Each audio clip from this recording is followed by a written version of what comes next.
Okay, well, hi everybody again. Rebecca Hi. Trujillo Vest and Anai Cruz Batista here from Pandion today, and Kimera Morrell's here as our guest mentor. Very excited to have a chat today with everybody. Um, I will do our little traditional intro to Pandion to start. Um, for anyone new or anyone who's tuning into the replay. So Pandion Music Foundation is a 501(c)(3) nonprofit, and we started back in 2022 running these workshops weekly to help break down the barriers between music professionals in the industry and emerging artists and help provide free education and resources for emerging artists who are looking for guidance in their music careers. And then we also started Pandion Unplugged recently, which is a wellness live stream on Facebook and Instagram on Tuesdays at 9 a.m. Pacific time. And we have guests leading those as well. And those are to help kind of create a space for emerging artists who are facing challenges in the music industry, might be wanting more of a community and be able to relate to others who are going through similar struggles. Um, and yeah, and then we have other partnerships and events in the works right now, so you can stay tuned for those and sign up to our newsletter on our website, which we can drop a link in here for you. Um, but we send out monthly newsletters to let you know of all the things happening the upcoming month. And then also you can sign up for our Creator Circle on Facebook, which is a private Facebook group where we also make announcements there and on socials. Um, so Kimera Morrell is here today again with us, who Hey. we met a few years back during the pandemic now. Oh yeah. Yeah, crazy how time Good flies. times. Yeah. And on that note, we met in during the pandemic and what a time to have had community, like a whole Yeah, new community yeah. just entered my world during a tough time. And so to continue it the way you have with Pandion is just really, really beautiful. So I'm glad you Oh, guys do this. thanks. Thank you. Yeah, it was such a it kind of felt like very like just a magical meeting of people that at that time I think a lot of us shared. It was just kind of a little bit of a risk for a lot of us starting that course that we did together online. And it felt like it really paid off in so many different ways, which I actually was hoping that's kind of a theme I was going to talk to you about today, about like Oh taking yeah, let's risks talk in about it. music careers. So yeah, So but many unexpected ways. Yeah, it changed yes. my Yeah. life. But yeah, I would love to have you talk a little bit about your background. I can give a little intro to Kimera like we do. She's Okay. on a mission to reshape our idea of a music career, which I love that. And she has 20 revenue streams, such as remote studio gigging, sync licensing, acapella licensing, sample packs, and plugins. Um, and she has a guidebook. Is that what you're calling the path that you have created? What is Oh the yeah, so best for that? my community and like organization is called Singers Success Path. It's just, providing resources for singers who are looking for alternate ways to make money with their voice without performing live. So we're like the everything remote, which includes, your sync licensing and all these different silly things that I do. And it's I have a podcast now, we're a blog, and we're a monthly meetup group. So it's pretty cool. Cool. And oh yeah, and there's also like uh a quick start guide to like launching your businesses. That's just like a little ebook I wrote with a workbook. But Cool. um Yeah, I yeah. think it's so important now, especially like with how the music industry has changed and it's become so expensive to tour and to play live isn't really realistic for a lot of Mhm. people anymore. So it's important to have things like this. You can still have a music career and not be performing live. But yeah, it does take work and you have to know how to start. So Mhm. yeah, so I love that you have started this as like a guidebook for people who are interested, singers specifically. Um, Mhm. but yeah, if you want And to talk, rappers. and rappers, yeah. If you want to talk a little bit more about kind of what led you to this, to starting this whole mentorship kind of Oh yeah. path, that would be great. It was unexpected for me too. Like, as you mentioned, we met in 2020 when I enrolled in a course to really wrap my head around sync licensing a lot more. And I noticed, once I entered that world, there's like a lot of like course creators coming out of that. And um I said, no, I'm never going to do that. I don't want to do that. I just want to make music. But then I was like connecting with people, and it was so neat. And I was getting asked a lot of questions because my like side hustle was demo singing. And so I started getting all these questions about the demo singing world. And so it just kind of made sense to share the resources, especially because I was answering like the same questions over and over. So I was like, let me just package this and hand it to you. So the YouTube channel is a good resource. But I just, really started looking at what I needed help with, and kind of like felt really alone in figuring it all out for a while. And so I kind of just feel inspired to like help people who maybe don't have help. Like I didn't really feel like I had help. I Hmm. was on the surface and on paper, looks like I had a pretty successful career right out the gate, but it really wasn't that successful. I got signed to Sony right out of college, and continued to be like broke and lost for the next 10 to 12 years.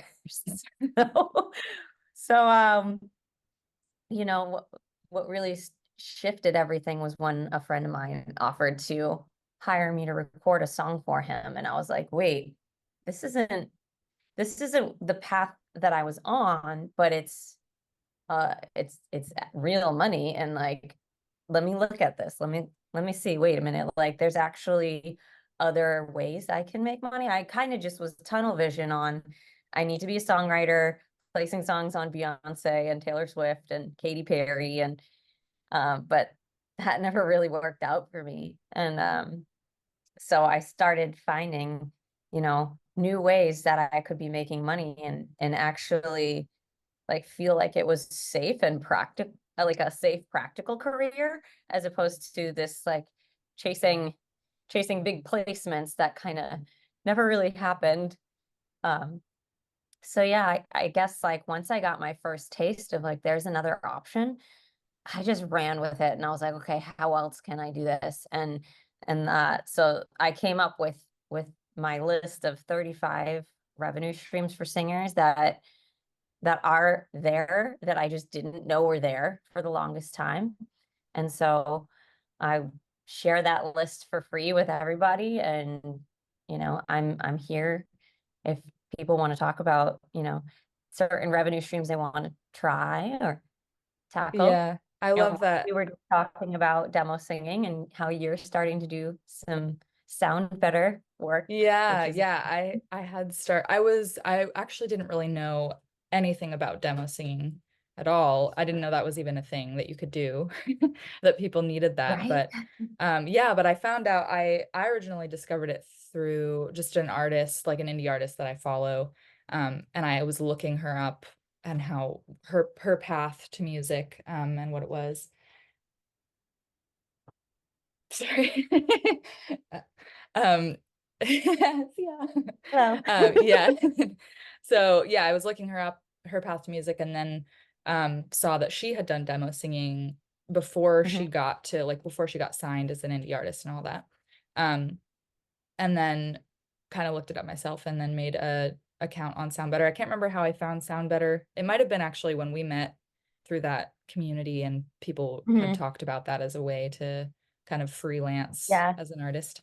But I had an account on there or a profile for like 2 or 3 years before, and I didn't do any kind of promotion for it. So maybe that would have helped a bit. But I just put one up there and was like, see how I kind of forgot I had it on there, and then got somebody reached out and hired me. Mhm. And then yeah, I think once you get the ball, like you were saying, the start is slow, but then once you get it kind of rolling a bit, maybe it kind of starts to snowball a little bit after that, Yeah. which happens in a lot of ways in the music industry, I think.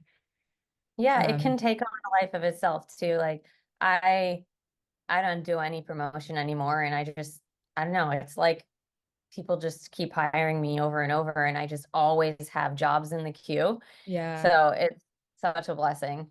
yeah, Yeah. that's so But yeah, cool. it takes a little bit of, you got to grind a little to get it off the ground, just like Hmm. literally anything. But very, very worth it. Yeah, yeah. And you talk about like three main steps in your success path, being one was choosing like three revenue streams that you have a lot of options on there, which is really cool that you've laid out different ways that you can make an income. Mhm. And then the second one was preparing the products, and then third is opening storefronts. Do you want to talk a little more about those and Yeah. those I've just steps? kind of like I've just kind of like accidentally fall into this like silly lingo that I came up with, and I just call them like, these are all our revenue streams, and then each stream needs a storefront. So when I say storefront, I just mean where this particular product, which is the product of that stream, lives on the internet for people to buy it, right? So um well, that can also be sync licensing, and I guess I would call my storefront my agent, who my sync licensing agency, who then gets it sold for me. But yeah, so the storefront would be where you show up. Uh, I guess then we go backwards, and well, let's start from the beginning. Sorry, I'm getting ahead of myself because of my corny language, but you start with a decision.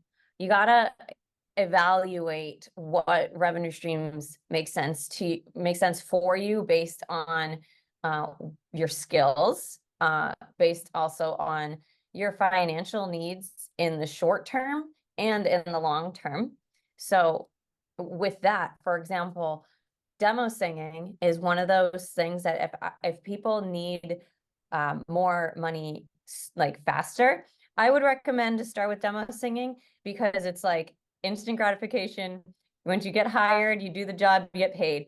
Sync licensing is awesome, but it is more long term. It's residual and it's long term.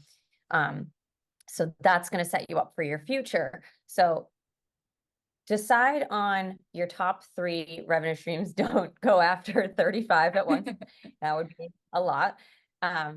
And then you gotta, decide where you're gonna open your store, or you gotta make your products and then open your store. So if for example, acapella licensing is the product you want to go after, um, you got to record a bunch of acapellas, and you got to have a release plan.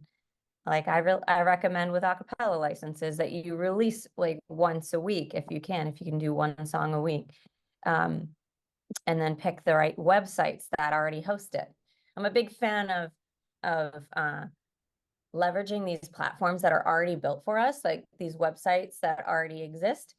But then at the same time, like if you're that kind of person, like you can build your own website, you can do your own marketing, and you can start selling your products from your own store as well. I just like to use the ready-made infrastructure that's there for us. Why not? And I think it's worth commissioning the people who built those platforms too, by the way, just a side note. So yeah, honestly, the fourth step is how to then get eyes on it too, like getting, a little customer acquisition too. And Mm. depending on what kind of product you're selling or which revenue stream you're going after, that can look like, placing an ad on the platform. Some of these platforms have a way where you can actually pay them a little bit to push you to the top, which is really awesome. So it's kind of like everyone has a chance, and it's not even like there's this one website that I like.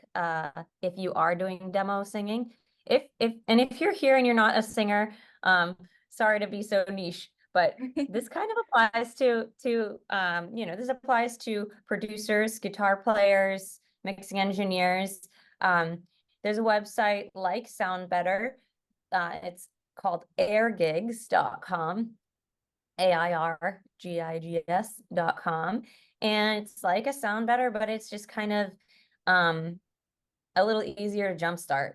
So I always recommend people getting on Sound Better for sure.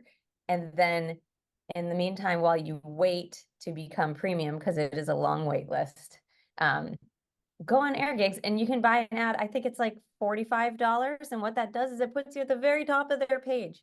So if you're a singer, you go to the singer's page, you'll be on top, and you're on top until people start buying more ads and just moving you down the list. But it's wonderful because it's an opportunity to be seen, you know. Another way to acquire the eyes on your product, I love acapella licenses, and websites like vocal.com, voclio.com. They work in a cool way where there are like charts where if your acapellas are selling at like a high performance rate, you'll show up as like one of the top performers.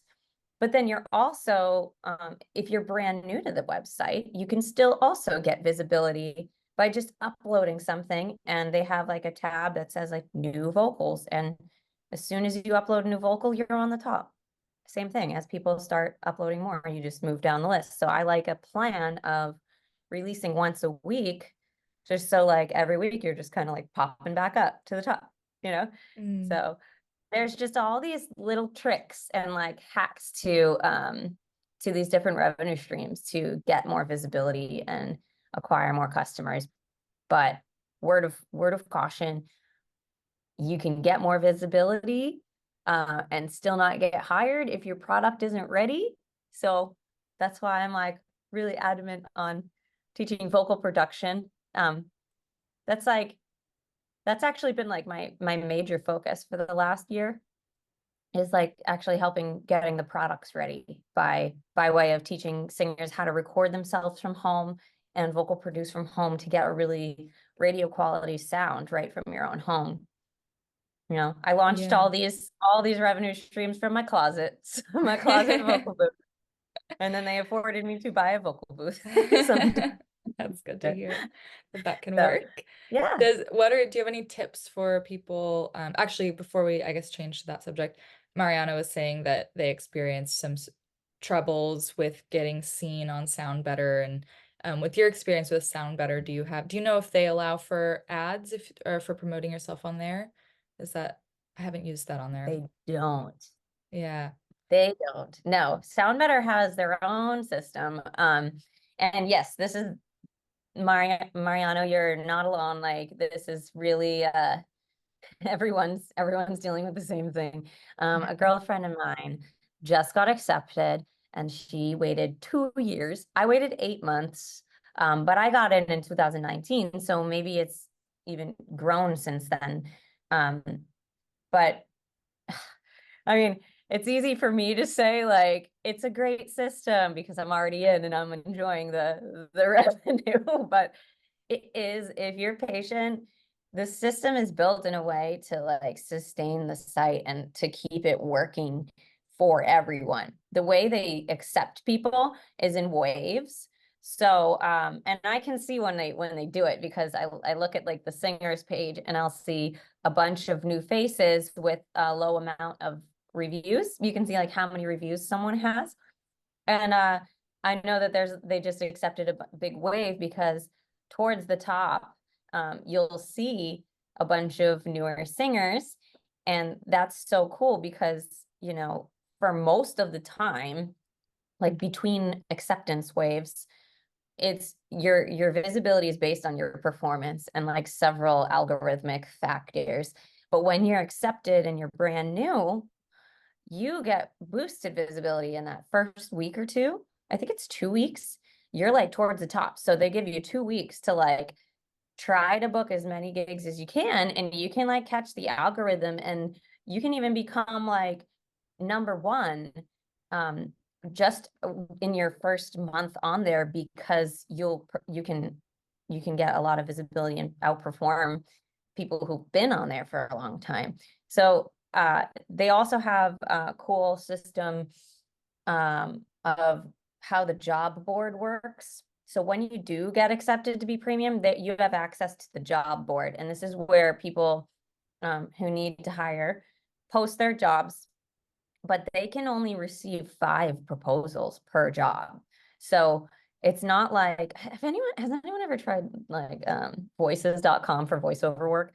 You can like send like if they post a job, like unlimited people can apply for it. So you're like one of 100 people who doesn't tries to get that job. On SoundBetter, only 5 people can apply. And so that's pretty cool. And then you, as a provider, you can only apply to 10 jobs per month, but each month you get like basically 10 credits that do roll over. But once you're rocking and rolling, you won't even look at the job board anymore, because you're now getting invited.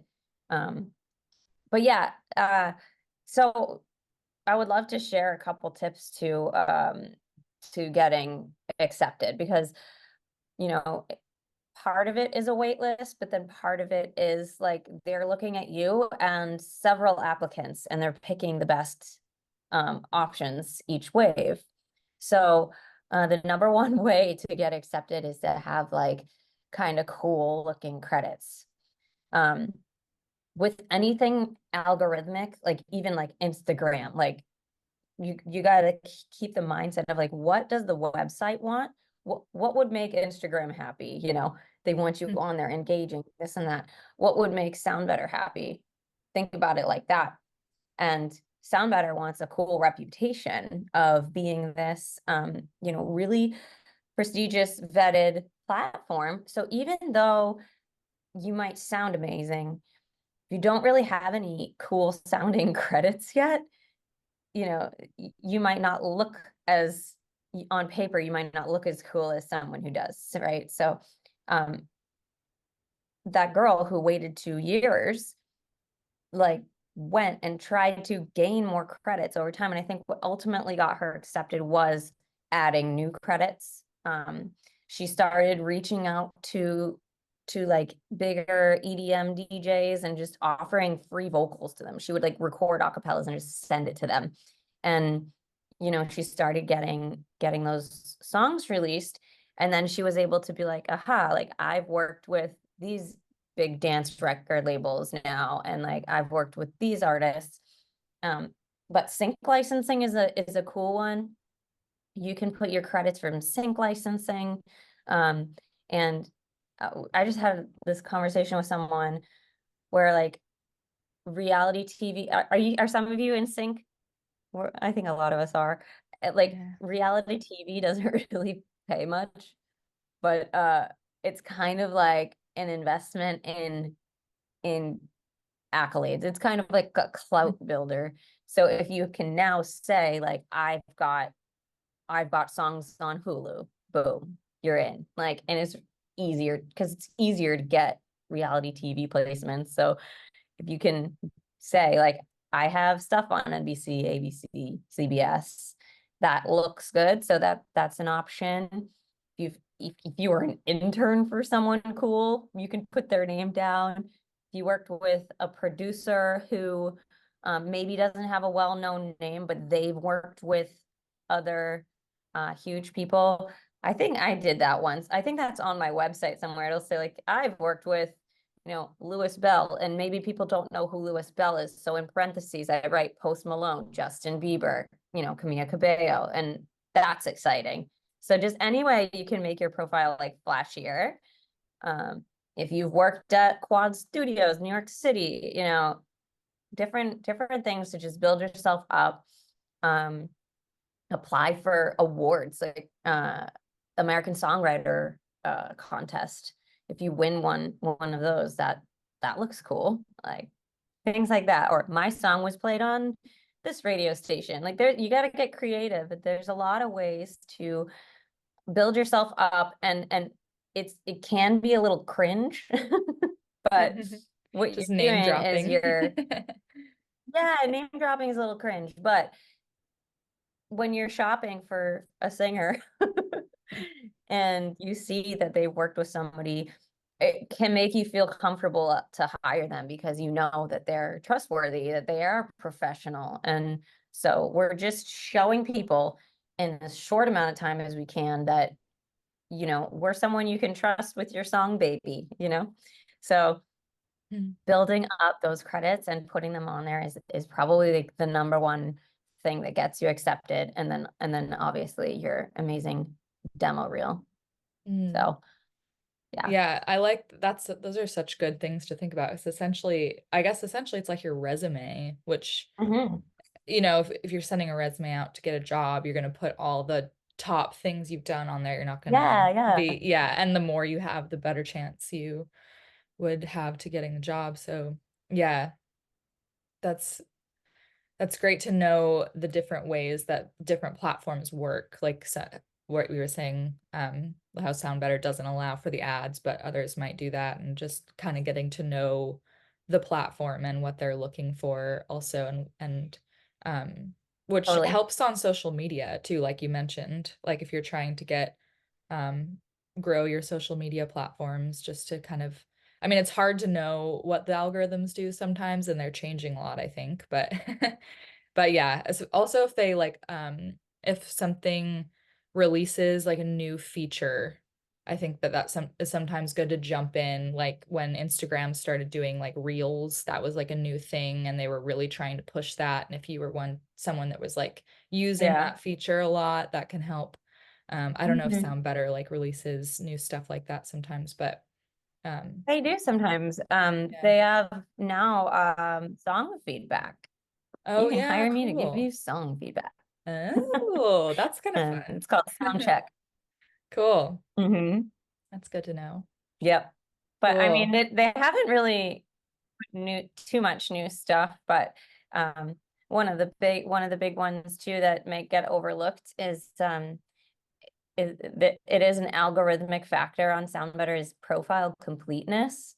Mm. So if you feel like a certain like box is not important, like one of the boxes like link your all music credits. I'm like, I don't have that. Okay, well, when I made an all music profile, whatever, it was LinkedIn, whatever. Like, there's no information on there. But hey, if it helps. Yeah. Yeah. Yeah, that's good to know. Just try to Mhm. fill up as much as you can on there so it looks better. Yeah. Yeah. So what Just you whatever were the website wants, give it to yeah, them. yeah, yeah. Mhm. What you were saying about having your products ready and your work with helping people learn how to produce their vocals at home. Do Mhm. you have any tips around that? And if people are getting kind of home studios set up, or what's the best if you're just getting started, kind of how maybe the top things that you should be utilizing for a home studio and to make things sound professional?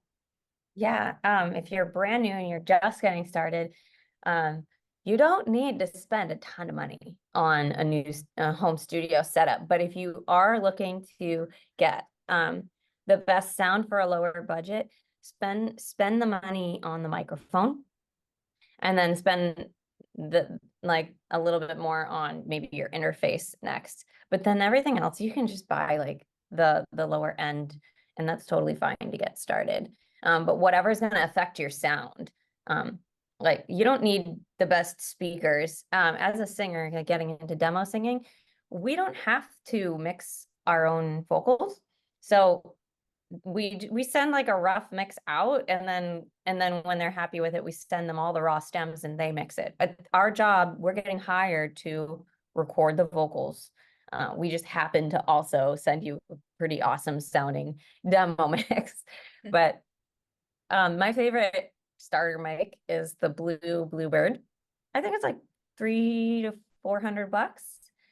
Um, but they have, my first mic was a Sterling Audio ST-155. I think it was like $99 or like $79 or something. But got to start somewhere and then just upgrade one piece of equipment at a time. Um, my other recommendation would be to come to my Learn to Record challenge. I'm doing a challenge to just get singers trying it out. Like, come try it before you buy it. We're going to use the free version of Pro Tools. I'm going to show you how to use Pro Tools and get you recording, even if you don't own a microphone. So I'm going to show people how to actually just to put on a pair of headphones and plug it into your laptop, and you could sing right into the Mac like internal microphone. And I'll even show you how to put some like plugins on and make some like crazy weird sounding effects to make it sound kind of neat. Cool. Geez, like I know someone who got a placement from them being off on vacation and not having their recording set up. And what they did was they recorded it right into the laptop, internal mic, and then they threw a bunch of crazy effects on it just to make it sound neat. And it was accepted. It was crazy. But anyway, yeah, so Pro Tools has a free version. And then like the paid version is only $9.99 a month for the first tier. I think the one I have is $29.99 a month. I don't know. I have a perpetual license, but it's really surprising how affordable it is to set up your own home studio. So Yeah. I'm very excited to help people see that it's actually really not that hard to Yeah. record. I feel like the worst part is just the intimidation when you're starting. Probably. Yeah, yeah. Yeah. And I say it is intimidating, and that's totally fair to feel that way. Um, if you like go on YouTube or somewhere and just or even take like an engineering course, like I went to college for recording engineering. That was my major, and I was lost. I was so lost because I feel like my teachers were really teaching me how to be an engineer, and it was so tangential, and like there was just too much information, things flying over my head. Like, I don't need to know binary code. I just need to know how to push the red button and like make it make sound. So like the hardest part is making sure that sound goes through your mic. And that's what I want to make sure people accomplish at minimum. And then from there, it's just fun. And then it's just practice, trial and error, refining your sound, refining your EQ, all those things. You start to get to know your own voice pretty well and make it sound better over and over by practicing. So Yeah. yeah. If you don't have, or if someone doesn't have a setup yet at their house, but they want to start getting involved and maybe like networking more or collaborating more, what have you found to be helpful? I know you had mentioned in your success path too about songwriting retreats and things like that to kind of help build a community or find collaborators if you're still like not fully set up to do your own thing yet, to kind of find a team essentially. Do you have any tips on like favorite songwriting retreats or anything like that that could help people find community more?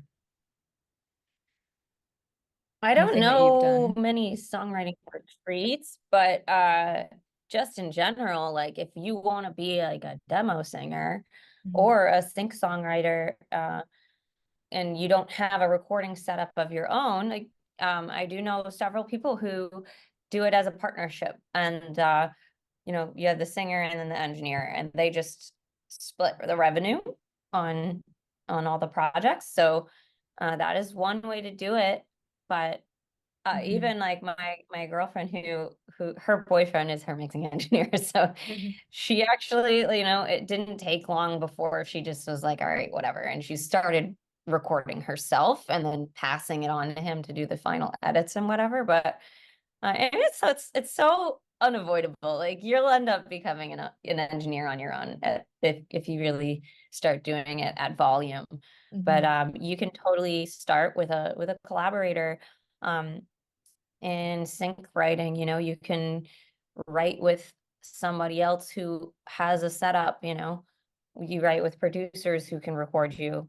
That's collaboration is a great way to get in. Mhm. I just don't recommend that it's your only option.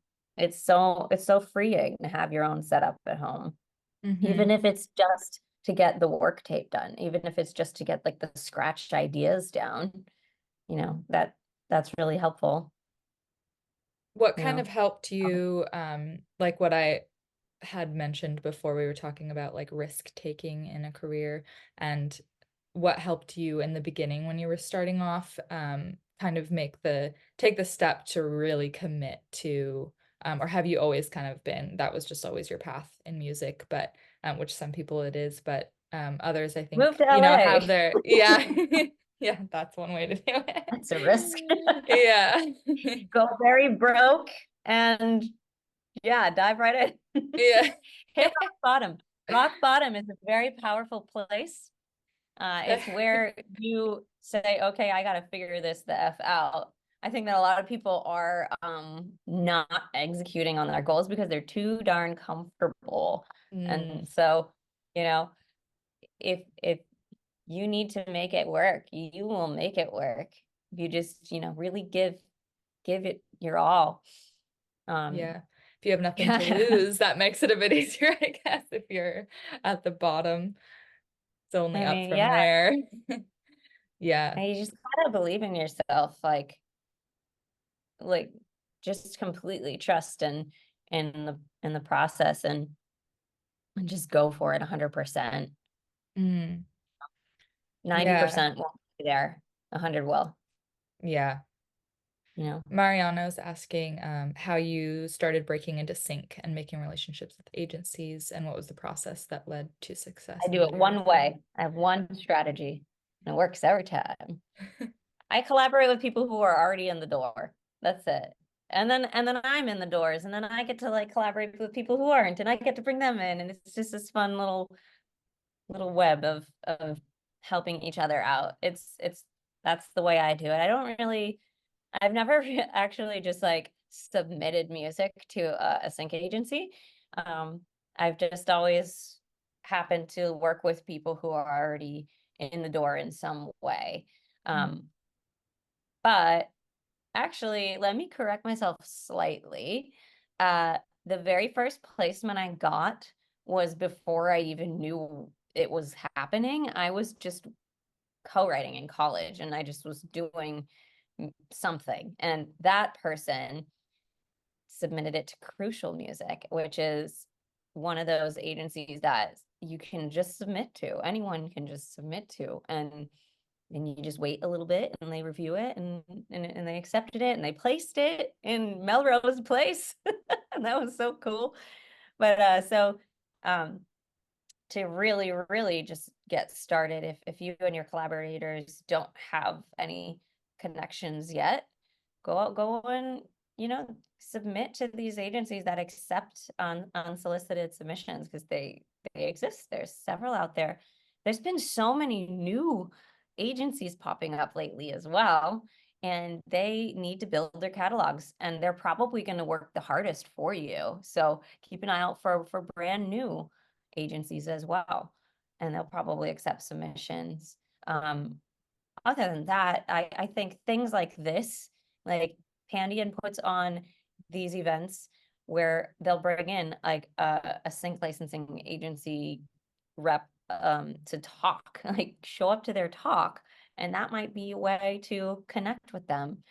Um, yeah, there's a few ways, but I pretty much just work with people who are already in. And in the beginning for me, I started by like putting eggs in many baskets. Like I gave like a 4-song EP to them and then a 4-song EP to them. And then I started to see like who's actually like working for me. And I started getting placements at this one agency, and I was like, okay, I rock with them. So they're getting my next two albums. And I just kind of like slowly backed away from the ones that weren't really going anywhere. So I mean, it's not always their fault too. So they need to have an opportunity available for you. So if there's just no brief that matches your sound, then Mhm. it's not their fault. But Yeah. so Yeah, yeah. it's good to find good fits too for that reason. I think like finding an agency that will have briefs that fit your music's your sound too is helpful to do some research before submitting Mhm. sometimes. Yeah, cool. Yeah, Instagram is a great resource for that. Follow these agencies on Yeah, Instagram. They post about their placements, and if you hear true. songs on there that sound like your vibe, and that might be an agency to pay attention to. Yeah, yeah, true. Um, we had a question a little while ago at a previous workshop about AI, and I saw you mentioned that you've started a little like dabbling in that, and was just wanting to Yeah. bring that up because maybe some people will be curious. And I know the talk is going around about AI right now in the industry and how that's going to be affecting artists. So Yep. yeah. Yeah. Oh yeah, there's two conversations happening, right? There's the scared conversation. We're all scared. And then there's the how can I capitalize on it conversation. And I'm more interested in that conversation. You know, we were scared of self-checkout when it first came out. We thought like, oh, Mhm. all the jobs are going to get taken by robots, but they're not. This is just another tool. It's a it's a computer program that is really, really neat. And so what's coming is platforms quite similar to if you've ever seen like the layouts of like beatstars.com where you can um buy like different tiered like levels of this beat and the license to use that music. It's gonna be the same thing. You're gonna be able to make an account on some platform and upload, however many hours of your own stems, like acapella, clean, dry, raw, like vocal stems. Actually, I think you probably would keep your like EQs and compression and stuff on, but that those stems that you upload trains the program to learn what your voice sounds like, so that when somebody stumbles on your page, your profile on that platform, they can say, I like her voice. They want to buy a license to use your AI singer, and they'll basically import an acapella of them singing, and then it'll spit it back out sounding like you, which is pretty neat. So yeah, I've gotten the chance to work with a few companies that do this, and I am the voice of two different AIs out there. Sign an NDA, Wow. but um it's pretty cool stuff. And I'm working with developers right now on my own. Like I love leveraging these platforms to get started and like really test the market, but then I want to build my own so I can be in Yeah, charge. And cool. so actually if you want, you can go buy it, and we're in beta. Zymera.ai is my that's Oh, my cool. website How for have you my found, AI how have that you, sort of doesn't exist yet, but we're working on it. nice. How did you find like the developers to work with it when you were interested Found him on in? Instagram. Oh, did you? Cool. Yeah. Yeah, yeah. Just keeping an eye out for people you admire. Yeah. The developer I work with first developed a plugin.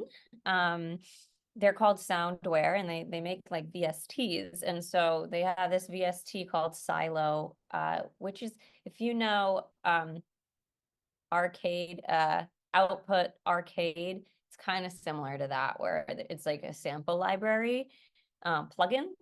And within that sample library plugin, I uploaded samples so you can play my voice on the keyboard. So that gets into like VST library stuff. So that's how I met them because they needed vocals, and then we became good friends and decided to start an AI project together. So that's how that happened. That's pretty Cool. neat. Yeah. Mhm. I was going to ask the same thing Mariana was asking here, if you were afraid they might use your voice in a way you wouldn't want them to, or if like something would be taken advantage of, possibly. Um, have you had that Yeah, fear at all, um, or how do you like protect your rights in that way, I guess? it's the Wild West right now, to be honest. I don't have an answer. Yeah. People are able to do that. Yeah. So, Yeah.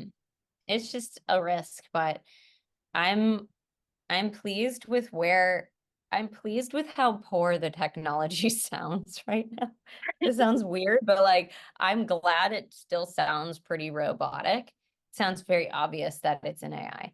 Mm. Um, the craziest thing happened actually. One of my demo singing clients had no clue, ended up using an AI that I'm the voice of to demo his song, and then he brought it to me to re-sing as a human, and I was like, oh my God, that's actually my robot that you used. So you hired the Wow. human to replace the robot. That was so trippy. Wow, but that is crazy. but I feel like that's how people are primarily going to use the tool, is just to get their ideas out and to be creative, and and get demos down. And you can use AI vocals and sync licensing. Um, and why not? Why not use it? It's just a tool out there. At the end of the day, I wanna get on top of it and be part of capitalizing on it, rather than, you know, watching it potentially go somewhere that could have paid me and missing that train. So I'm into it for sure. Yeah. It's just There are like, risks for sure. Like some people will take advantage, but you know, we put music we put music on YouTube. People can download that and not pay for it. It yeah, happens. true. There is just some collateral damage that comes with probably everything. So Yeah. whatever. Yeah. Yeah, Rebecca says, way to look at the glass half full. It's true. I guess Yep. there everything is like you can always find the negatives, and as long as you're informed and you like do your research, and talk to Mhm. people who have been working in those areas to make sure you're They fully. are working on I don't know what it is, but like they're working on some kind of like tagging system where like they can actually like tag your AI vocal sound with some kind of license code or something, Mm, like so that it's almost like blockchain technology where it's like permanent in the file.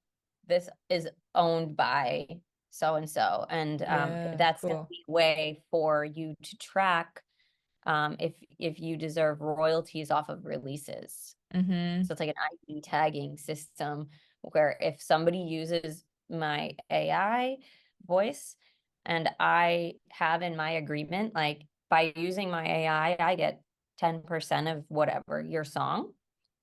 Um, this is almost like a way of tracking that, and Mm-hmm. like tracking if people have released songs with the voice on it. It's not in place yet, but that's what's being worked on. Mm, So that's Would good. that be, Wild would West, that, but it'll come together. Mhm. Kimera, can you hear me? Yes. Would that be like a watermark on your voice, like what disco has accessible? Is it something similar? It's not an audible watermark. Um, it would be like in the data, in the Yeah, metadata. right. The metadata. Yeah. Yeah. Okay. Yeah. That's Cool. what I Hmm. meant. Okay. Totally. Yeah. Cool. Cool. Um, well, do you want to talk a little more just about where people can purchase your guides and the classes and courses that you're offering in case. Oh yeah, well, anyone- my master list of 35 revenue streams for singers without performing live is free. You can grab that at singerssuccesspath.com. I'll type that out, singers. And then I'm most excited about coming in March. If you're interested in learning to record vocals, I'm doing the Learn to Record Challenge, the 5-day challenge. So we're gonna get you recording, and you're not allowed to buy any equipment. So it's gonna be kind of silly, but we're gonna make it we're gonna make it simple and easy. I think as singers, there really hasn't been a program that just teaches vocal recording, and so without all the extra information that kind of overwhelms us. So this is going to be like a fun, like, let's get to the fun part, let's get recording. And so that's going to be March 11th through the 15th, and you can register at singersuccesspath.com too. Yeah. And I've really just been focusing on teaching recording, but I do have like if you want to, I have an ebook on demo singing. I have a workbook on launching your remote singing businesses. So if you want to check that out, that's on there too. That all sounds great. I love that you're really making it accessible for people who just want to dive in and start trying things. And yeah, that's so great and needed. Thank Come you. for a test drive. Yeah. Cool. Pro Tools test drive. That's great. Do you have any like last little bits? And then I have one thing to mention at the end too, but any last tips for people? Yeah. Something that's inspired you in your career. Start putting due dates on your dreams. That's good. That's a great one. Yeah, make a list and have it right on your wall every day. Put a date on it. Yeah. Get stuff done, guys. Let's do this. Yeah. Well, if anyone has any last minute questions, pop them in the chat. But I wanted to also mention that we are having a little VIP mixer event, Pandion's throwing this week. And if anyone wants to contribute, they can record a little 30-second, 45-second video of how Pandion has impacted you. We would appreciate that so much if you're willing to do that. You can send it to our email, hello@pandionmusicfoundation.org. Great. Thanks, Nai. Yeah, so that would be, we can give you a little bit more details if you're interested, if you want to just email us there. But this would be to just present at our mixer. We're going to have industry people there. And yeah, so when's the mixer? It'll be on Thursday this week. Yeah. Yeah. And it's Kimera, would you be in town? In Venice? Would you be in Venice? Tomorrow. Yeah, tomorrow, I guess. It's tomorrow. I have a wedding tomorrow. I'm a bride. Oh, you have a wedding tomorrow. How cool, people getting married on a Thursday. I'm really nearby though. I'm in Santa Barbara. Oh yeah. We'll have Santa more. Barbara's Probably so nice. should be a good bridesmaid and not sneak off to the mixer. Yeah. It's tempting. We're just trying it out. We're just inviting some donors, and some, it's really low key. Awesome. Thank you, everybody. Yeah, thank you so much. Thanks for having me. This is fun. Yeah, I know. It's always so great to have you on. Definitely do it again soon. Have a great wedding tomorrow. Not your wedding, but bridesmaid wedding. Are you a bridesmaid in it? I'm a bridesmaid. Nice. Yeah. Congrats.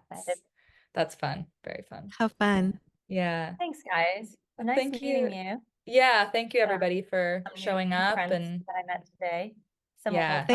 Thank you, Kimera. It's always fun and lovely to hear your story and how to share your secrets and where you started from and where you're at now. Thank you. We really appreciate you. Yeah. Thank you so much. All right. See you guys soon. Thanks, everyone. Thank you.